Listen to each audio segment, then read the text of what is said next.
Iepriekšējās nedēļās jau runājām. Krafts-Tiner, brīvās būvēšanas metodoloģija, arī pieaugušajiem palīdz būvēt, radošajā procesā iegrimt un tad stāstīt par savu iekšējo pasauli, to dziedināt, un jau uzzinājām, ka speciāls kurss sievietēm iziešana no strupceļa veselas dienas garumā jau noticis un notiks arī turpmāk, bet izrādās, ka jau top arī kurss vīriešiem. Specifiska spēka diena, pamatojoties brīvajā būvēšanā. Un šeit, kā vienmēr, metodes autori, psiholoģijas doktore Ina Grasmane un kāds no viņas labākajiem studentiem, vīriešu spēka dienas attīstītājs Jānis. Sveicināti, jā, mani sauc Jānis. Vai esmu labākais vai sliktākais, nezinu, tas jāprasa ir uz tādu statusu. Es pats necenšos iet, man patīk tas process, es teiksim, pa sevi ātrumā var pateikt to, ka es to tēmu psiholoģiju paņēmu ne tāpēc, ka lai teiksim, kaut ko sev pierādītu vai kādam pierādītu, man šī tēma ir interesanta. Priekš manī viņa ir interesanta un varbūt tās mēs arī šodien raidījumā parunāsim par tēmu, kas tad ir šis te vīrietis un kā tad mēs viņā varam ieskatīties nedaudz vairāk iekšā, jo visu laiku mēs redzam, teiksim, arī kaut kādā publiskajā vidē, kad mēs ļoti daudz diskutējam par sievietēm, ļoti daudz diskutējam par bērniņiem, bet ļoti maz mēs diskutējam par vīriešiem. Jā, tātad to, ka tu būtu Inas labākais students, to es nemaz neteicu. Tu pats starp rindiņām to sadzirdēji, bet tā ideja, ka mēs varētu tagad raidījumā vairāk apspriest, kas tad ir vīrietis un kā varētu šāds vīriešu kurs tam vīrietim palīdzēt, viņu stiprināt, tā ir laba ideja. Pastāsti varbūt patiešām, kā tu ceri, kā šis kurs izvērtīsies? Tas man priekš manī tāds ļoti liels izaicinājums ir. Mani uzrunāja Ina, kas man bija tāds arī savā veida liels pārsteigums par to, ka tomēr pēc 4 gadiem, ko es esmu pavadījis skolas solā, kad tu vari likt kaut kādu šīs savas zināšanas praktiskā veidā un šo te teorētisko sadaļu likt lietā, kas priekš manīm ir ļoti liels tāds tā kā uzvaras garš, es teikšu tā. Un tas man lika sarosīties uz to, ka šis te process ir kaut kas jauns. Man vienmēr ir patikuši jaunas lietas, man vienmēr patikuši šie te izaicinājumi, un es nevienā brīdī pat neapsvēru tādu domu, ka es kaut ko nedarītu. Man piedāvāja tādu piedāvājumu, es uzreiz teicu jā. Jā, protams, ka es pēc tam par to padomāju, kā tur būs, kas es tāds esmu un cik es esmu tālu, ko ticis. Bet, teiksim, ejot tajā procesā dziļāk, arī man bija tā nelielā pieredze ieskatīties šajā te būvēšanas metodē, kas lika aizdomāties par daudziem procesiem. Nu, lūk, un par to, kas te tur būs, jā. Kas ir plānots, kas būs? Mazliet atgādini par to sieviešu kursu un kas tad būtu plānots, kā varētu labi izvērsties vīriešu kursu? Nu, jā, pati metodas struktūra kā intervence sievišķības dziedināšanai, tādai atjaunošanai vai, es teiktu, uzbūvēšanai. Un man liekas, ka uzbūvēt, tas ir atslēgas vārds, jo mēs dzīvē ar kaut ko būvējam vai nebūvējam. Tad dzīvē kādreiz kaut kas sabrūk. Un tad atkal jābūvē pa jaunu, vai nu būvējam vai nebūvējam. Un man šis vārds būvēt liekas ļoti dziļi simbolisks, kas pārnesās uz visu dzīvi.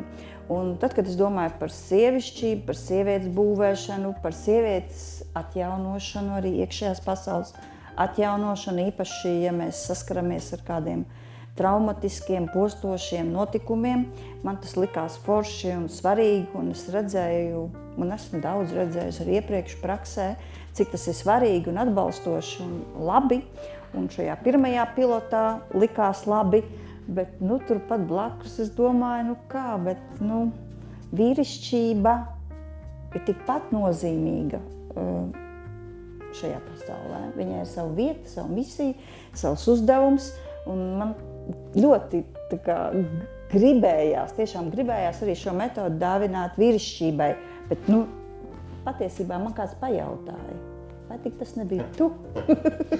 Kāpēc, es neatceros, kurš man pajautāja, Nē, tas nebija tu, tas bija viens kolēģis, kurš jautāja, kāpēc vīriešiem nav tādas metodas?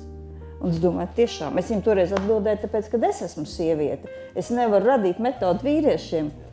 Bet paklaus, es gribēju jautāt, cits atkal teiktu, bet kāpēc vīriešiem vajag savu metodi? Un tu teici, ka tātad vīrišķībai tu gribi to dāvināt, un tu pajautāsim arī tad, neliels eksāmens, tātad, kas ir vīrišķība? Vienalga akadēmiski vai vienkārši, bet paskaidro skatītājiem savu versiju, Jāni.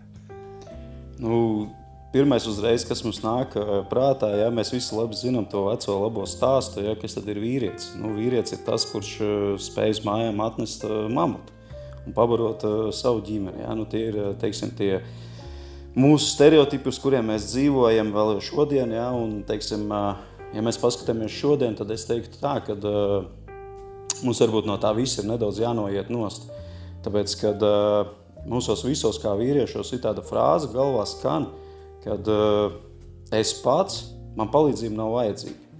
Un nereti ir tā, kad nonākot, teiksim, kaut kādā strupceļā vai krīzes situācijā, jā, tad beigās izrādās, ka es ne pats nekur tālu netieku, un man tomēr ir šī palīdzība nepieciešama. Un tāpēc ir, jā, teiksim, šeit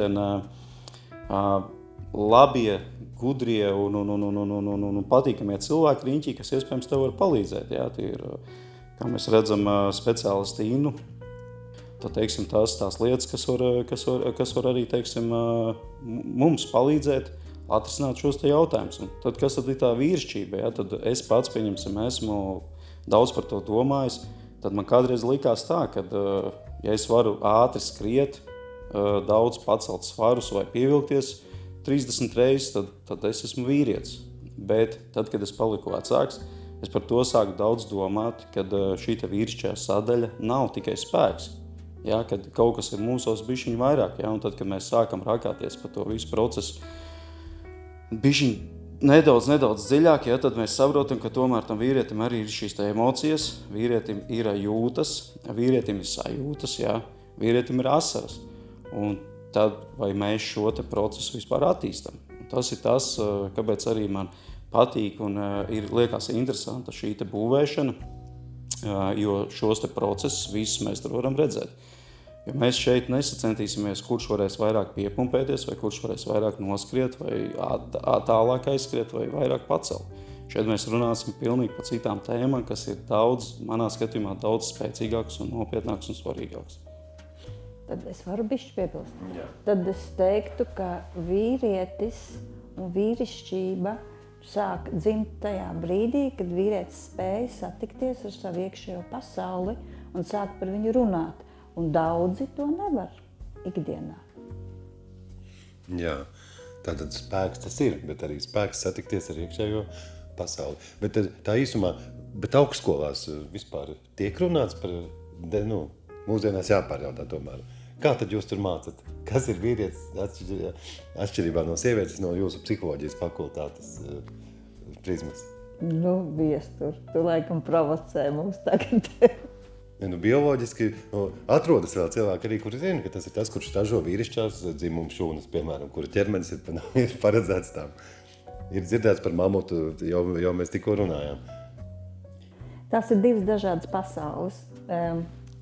Pirmām kārtām, kā tas viss dzima, ja es pasaucu Jāni, pastāstīju viņam šo metodu un teicu, vai tu redzi, kā to varētu transformēt vīrišķībai. Viņš teica, es padomāšu. Aizgāju domāt. Satikāmies pēc kāda laika, mēs aizbraucām uz brīnišķīgu vietu, Kurmeni, kur notiks mums šīs gan sievietei, gan vīrietim šīs terapeitiskās dienas. Un mani pārsteidza, es pat neesmu padalījusies ar Jāni, tāda fantastiska lieta, kas man liekas ir atslēga visam. Jānis palika, es viņu tur aizvedu, Jānis palika viens, domā, kā viņš tur gribētu to vīriešiem izveidot. Mēs ar savu kolēģi arī domājam par savu sieviešu programmu, un tad mēs beigās satiekamies un es saku, Jāni, ko izdomāji, kā tev? Jā, es izdomāju, viņš man sāk stāstīt, tur būs tas, tur būs tas, tur būs tas. Un es varu pateikt, viņš izdomāja pilnīgi visu otrādi, kā mēs bijām izdomājuši sievietēm. Pretēji viss bija, pilnīgi savādāk. Un tas jau ir tā reizē bagātība un reizē iespējams konflikts dažkārt, kas mūsos rodās, jo vīrietis domā vispār pilnīgi savādāk. Tāpēc es neņemtos nekad vīriešiem vadīt terapiju, bet ir labi, kad vīrietis pats var vadīt saviem vīriem terapiju, un savukārt sieviete domā pilnīgi savādāk. Un man liekas, ka ja te ir tā atslēga, ja sievišķīga kļūst vesela, un viņa spēja dot, un vīrišķība kļūst vesela, un vīrišķīgi spēja dot, tad konflikts pazūd. Es tā domāju. Jā, un tu pieskāries jautājumam par to, ka jūs runājat, kas tur būs. Varbūt kaut ko, cik tā mēs drīkstētu tā ieintraģējoši atklāt, kas tādā terapeitiskā dienā vīrišķībai būs. Jā, es varbūt tās nedaudz padalīšos no sevīm. Protams, kad pirms tu kaut ko uzsāc, tev pašam kaut kas ir jāizdara. Tad tīri tehniski un fiziski es gāju šim procesam pats cauri. Un man bija grandiozas iespējas paskatīties uz šo procesu no sevīm. Kā tad tas viss izskatās. Un es teikšu tā, ka man bija nepieciešams diezgan liels spēks un gribēšana to procesu vispār kā tādu uzsākt. Tāpēc, kad, lai es kā vīrietis atklātu savu vājumu, parādītu citam, tā jau ir apņemšanās. Un tas arī ir tas pirmais lielais solis, kaut vai, teiksim, tā pirmā lapas pusē, jā, uzrakstīt to visu uz papīra, jā, šo te notikumu, šo te krīzes momentu vai strupceļu, vai sastrēgumu, jā, uzlikt uz papīra. Tas nemaz nav tik vienkārši. Tad šie te procesi man ir kādam jāiedod. Un tas ir jau nākošais lielais solis, kas ir arī tāds ļoti liels izaicinājums vīrietim pateikt citam, ka man kaut kas sāp. Jo mēs kā vīrieši vienmēr cenšamies to visu noliegt, apspiest, mums ir iemācīts to nedarīt, mums ir iemācīts domāt savādāk, rīkoties savādāk. Jā, un gala rezultātā mēs tos ļoti perfekti mākam noslēpt un apspiest. Nu jā, un tad, kad notiek šie te būvēšanas procesi, tas ir vēl ļoti tāds fenomenāls punkts, kas man lika aizdomāties, kā tas notiek. Lai gan es, teiksim, paņēmu no savas bagāžas ļoti sen tādu notikumu, mēģināju viņu atgriezt atpakaļ, bet kas man, teiksim, izraisīja tādu ļoti patīkamu sajūtu pēc tam, tad, kad es šo stāstu uzliku, es uz viņu varēju pastīties no augšas. Es varēju katram tam klucītim, katrai tai lietiņai, ko es tur biju ielicis, viņai bija apakšā stāsts. Un tas ir tas fenomens, ja, kad es tam visam izēju cauri, tad nākošais es to visu pasniedzu, izstāstu, es iedziļinos, es veicu analīzi, es domāju, kas tas tāds ir, kā es varētu izdarīt savādāk. Ja man uzreiz jau pašam tie procesi sāk iekšā attīstīties un likt domāt, kā tad es būtu darījis šeit, kā tad es būtu darījis šeit. Lai gan mēs līdz tam etapam vēl pat neesam tikuši. Ja, un tad mēs ejam tur tālāk, nākošie etapi, un tad viens no etapiem, kas man arī ļoti patika, kas ir iekļauts ar izveidošo pasauli kādu, tad tu viņu redzi. Un tas atkal nav vienkārši, tāpēc, kad iekšā tevi ir šīs traumas, ja, ir notikuši šie pārdzīvojumi, ir notikuši šīs nevēlamās situācijas, ja, un tev atkal ir jāveido šī pasauli, kādu tu viņu redzi. Un tad, kad tu šo pasauli izveido, tu uz viņu skaties un liekas, kāpēc es tā nerīkojos, ja? Kāpēc es nedarīju šitā. Tev uzreiz rodās ļoti daudz jautājumu, tā pašā laikā rodās ļoti daudz atbildes. Un to tu visu smuki sapako kopā, saliec visu kopā, un tādā veidā tu ej šim procesam cauri. Teiksim, tu ieej tajā situācijā pats iekšā, un pats šo situāciju var iznest uz āru. Ja? Jo mēs kā vīrieši, kā pēc būtības, mēs šos visus procesus mēģinām noslēpt. Mēs nevienam negribam parādīt, ka mēs raudam. Mēs nevienam negribam parādīt, ka mums kaut kas sāp. Bet šeit tev nākās šo procesu izgriezt uz āru. Un tā ir tā lieta, kas mani personiski uzrunāja, man lika justies, ok, šitas var nostrādāt, tātad man ir vajadzīgs tas, varbūt šitas, ok, es varu palīdzēt kaut kādos šitos jautājumus. Jā, kā tas viss kopumā strādās, mums būs pilotu grupa. Mēs iesim cauri tam visam, jo man patīk redzēt šo procesu no augšas. Man tas viss ir jāredz. Viens ir tas, kad es sevi redzu, otrs, kad es redzu to visu kopējošu. Kāds tas viss process būs kopējs, tad, kad būs vairāk šie vīrieši, kāda būs šī atmosfēra, kāda būs šie notikumi, jā, kāds būs tas gaiss, kāds virmos. Jā. Tas man liekas, tas būs izaicinājums, un tas būs tāds ļoti interesants process. Es, protams, gaidu to ar nepacietību, tāpēc, jā, Riku, kā arī minēja par vietu, kur mēs bijām. Vieta ir ļoti interesanta, vēsturiska, spēcīga, ar zināmu auru, kas arī iedos tam visam ļoti lielu nopietnu stāstu. Kā tas viss izvērtīsies, to mēs noteikti kādā raidījumā pastāstīsim. Brīnišķīgi. Tieši tik intriģējoši, lai būtu tātad mums kaut kāds tāds kā noslēpums un tieksmi to izzinātu. Un tieši arī gan tā kā precīzi, jā, mēs sapratām. Vīriešu grupa izgriež sevi mazliet uz āru, saņem spēku, lai to izdarītu un pieņemtu lēmumu. Tas ir tas galvenais, uz ko mēs ejam, gan sievietes grupā, gan vīriešu grupā, pieņemt pareizos lēmumus, īstos lēmumus, dzīvības lēmumus, kas maina dzīvi, kas maina likteni. Un it kā liekas, spēlējamies ar klucīšiem, bet beigās sanāk, mainam savu dzīvi. Un ir arī grāmatās, populāri zinātniskajās grāmatās, ko es vairāk esmu lasījis, ir teikts, ka vīrieši dienā izrunājot vidēji tur daudz mazāk vārdu nekā sievietes, ka stāstīšana viņiem varētu būt arī tāda kā grūtība. Un tā runāšana, kā mēs runājam par uzbūvēto, kā bērniem vai sievietēm, tas vēl ir aktuāli šāds stereotips? Protams, es varbūt tās nedaudz varu padalīties ar savu pieredzi. Man ir diezgan daudz bijušas šīs iespējas tieši sadarboties ar vīriešu kārtas pārstāvjiem.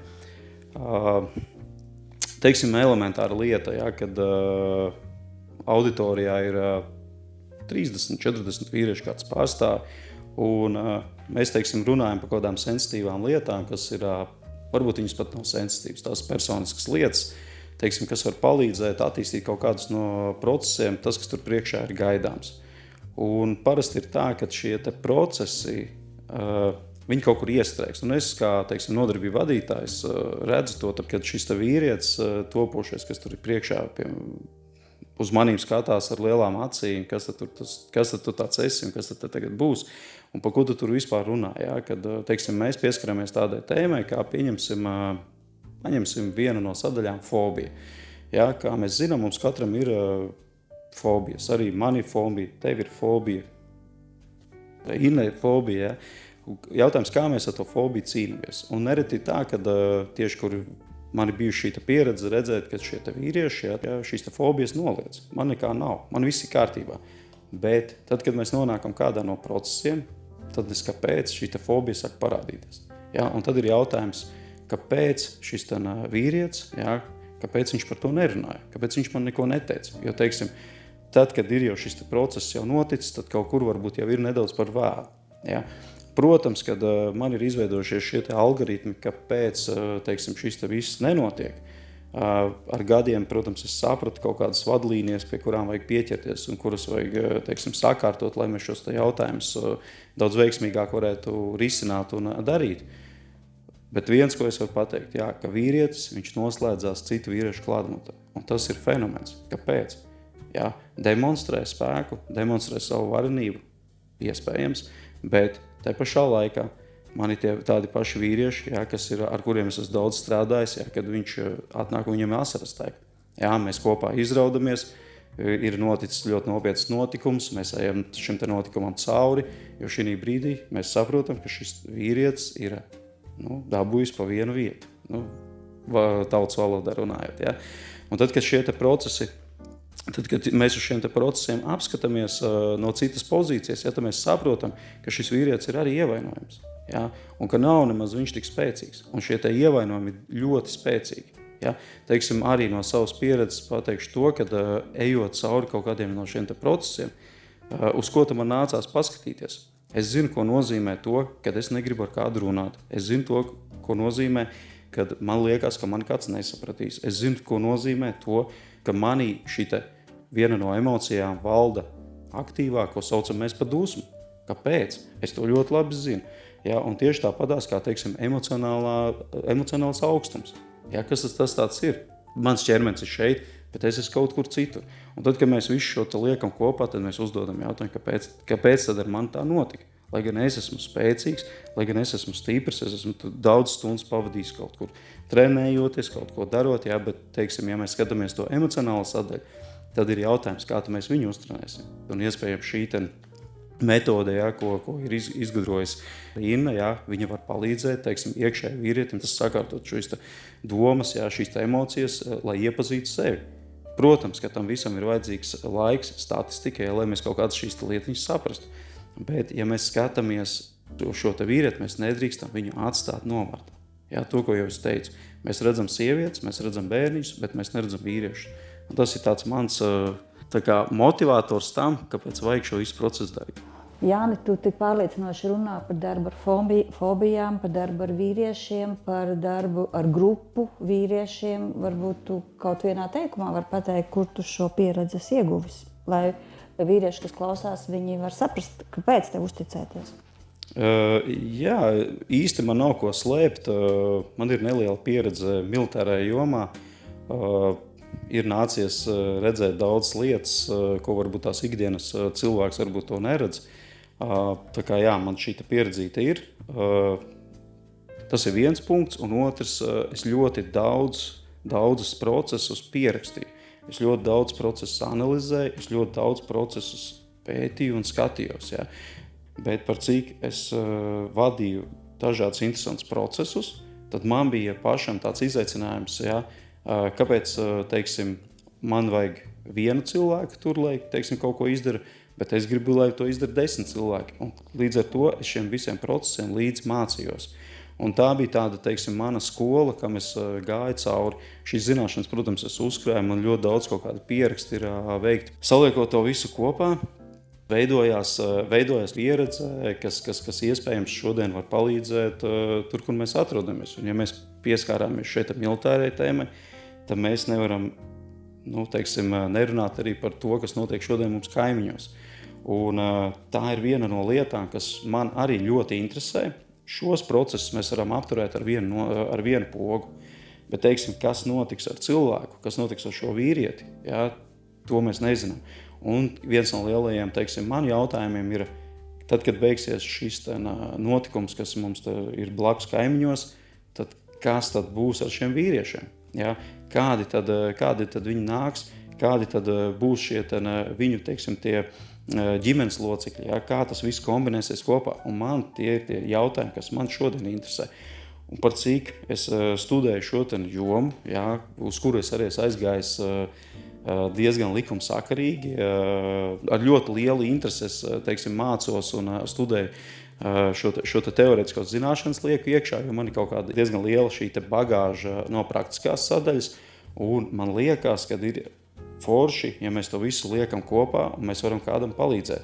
Un tas ir viens no tiem maniem motivatoriem, kāpēc vajag mācīties iet, kāpēc vajag piedalīties šāda līmeņa projektos. Jo arī man, lai cik es esmu stiprs vai cik es esmu vājš, arī man ir riņķī draugi, kam es nevaru palīdzēt. Un tai pašā laikā man ir riņķī draugi, kam es ļoti labi varu palīdzēt.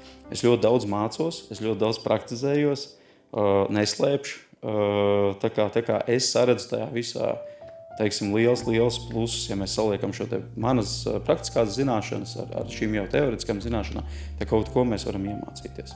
Atbildēji gan, jā. Gan par militāro pusi, gan par savu interesi. Un tātad atgādinu, mēs runājam par to, ka terapeitiska diena vīriešiem izēja no sastrēguma, izēja no strupceļa, tādā vīriešu grupā.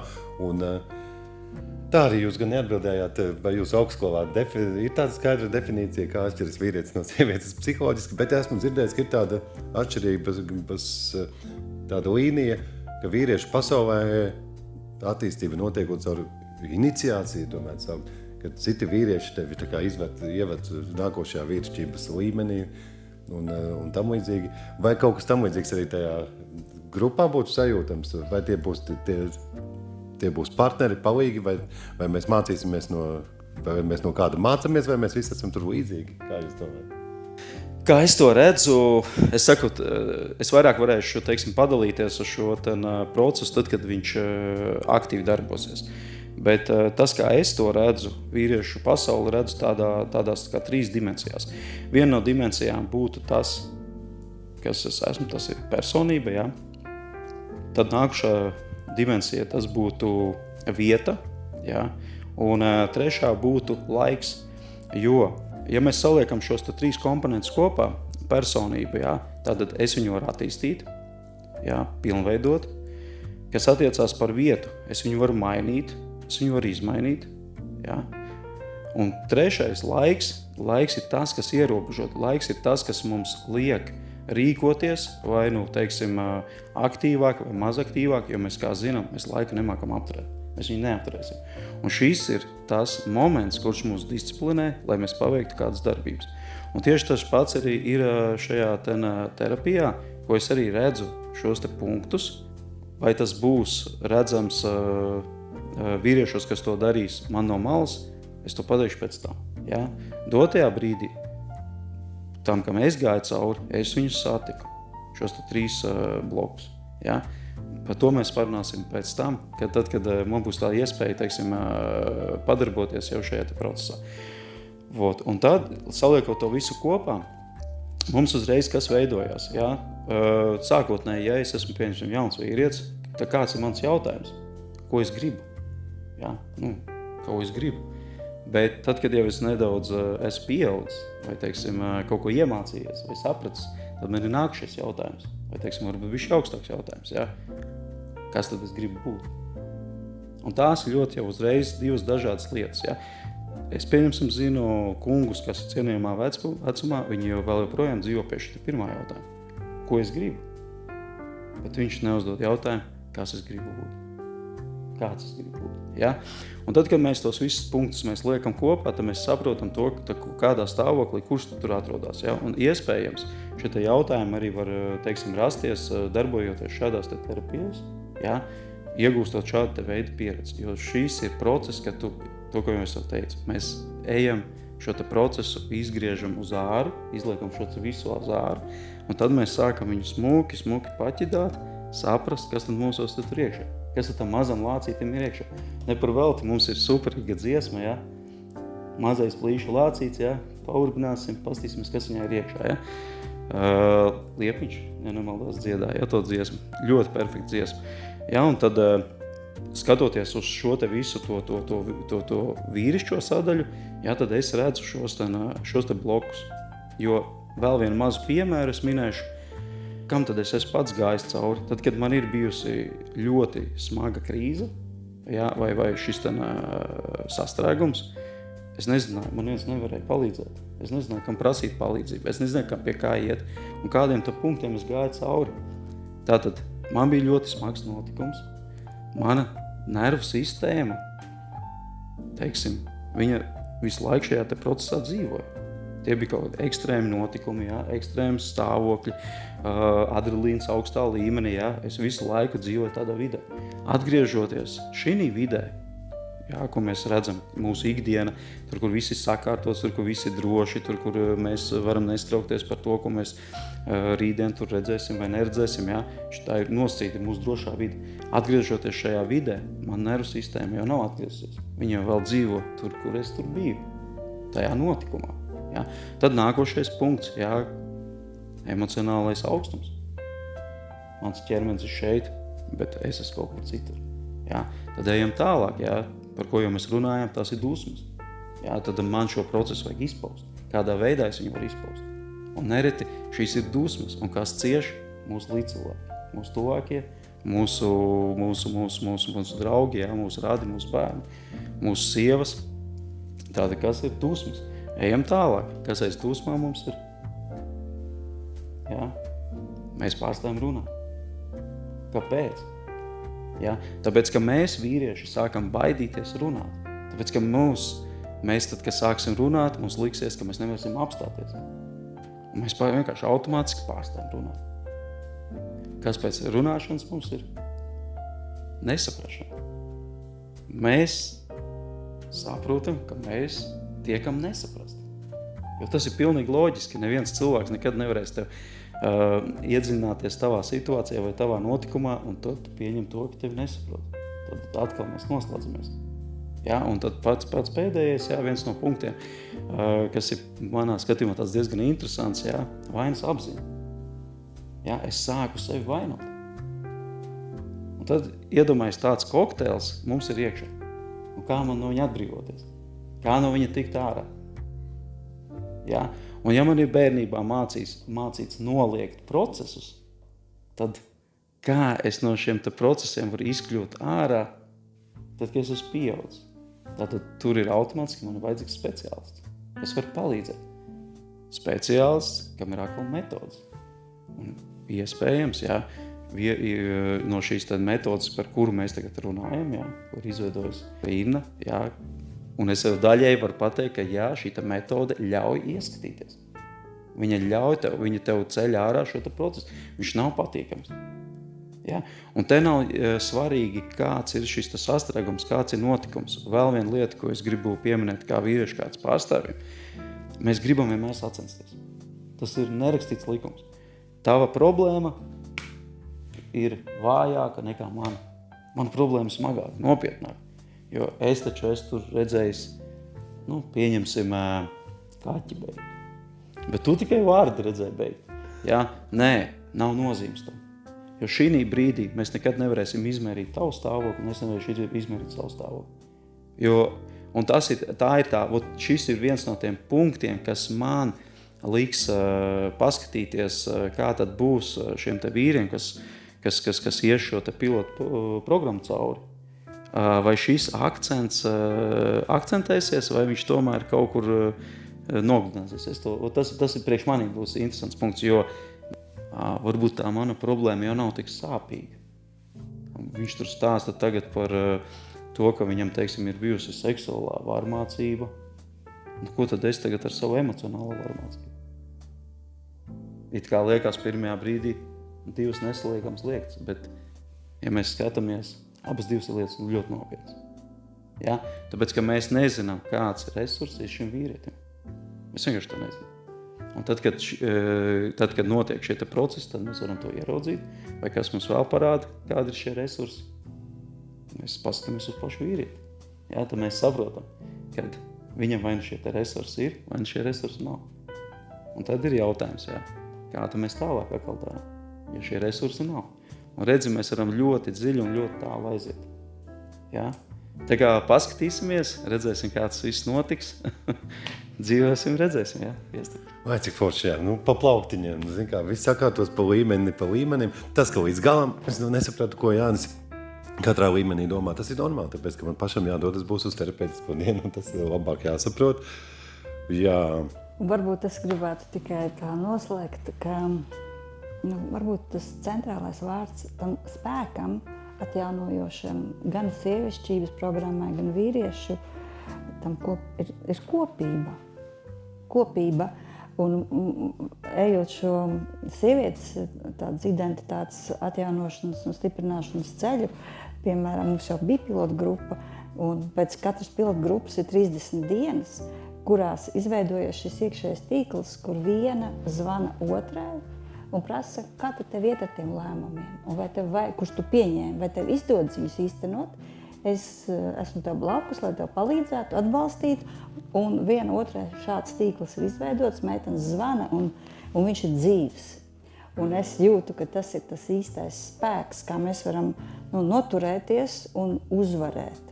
Un es ticu, ka vīri, kuri 30 dienas reiz nedēļā viens otram piezvanīs un pateiks, kā tev iet ar taviem lēmumiem, un es esmu šeit blakus, lai tev atbalstītu, ka tas būs arī citādāks, bet ļoti, ļoti jaudīgs spēks, un es domāju, ka tieši šī vienotība un kopība ir atslēga uzvarai, jebkuram strupceļam. Lūk, jā. Tā bija mūsu reklāmas raidījums, Kraftina ir strupceļa risināšanas metodēm, un ar ko tad mums šoreiz raidījums varētu noslēgties, varbūt kaut kas svarīgs palika nepateikts vēl. Jā. Ar ko tad vīrietis atšķiras no sievietes, zinātnieku valodā runājot? Paši profesori to neteica. Es esmu dzirdējis, ka viena no galvenajām atšķirībām, ka sievietēm vispārēji statistiski vairāk interesējot iekšējā dzīve un jūtas, kamēr vīriešiem vairāk interesējot ārējā pasaule un priekšmeti. Un tas tikai nozīmē, ka iedziļināties jūtās vīrietim varētu teorētiski būt grūtāk, bet mēs iepazināmies jau šodien ar Jāni, kura vadībā tas varētu šī grūtība varētu mazināties un savstarpēji atbalstā vēl jau vairāk. Nu ko, tiekamies Kurmenē. Laipni lūdzam! ielūdzam jūs, gan vīriešus, gan sievietes.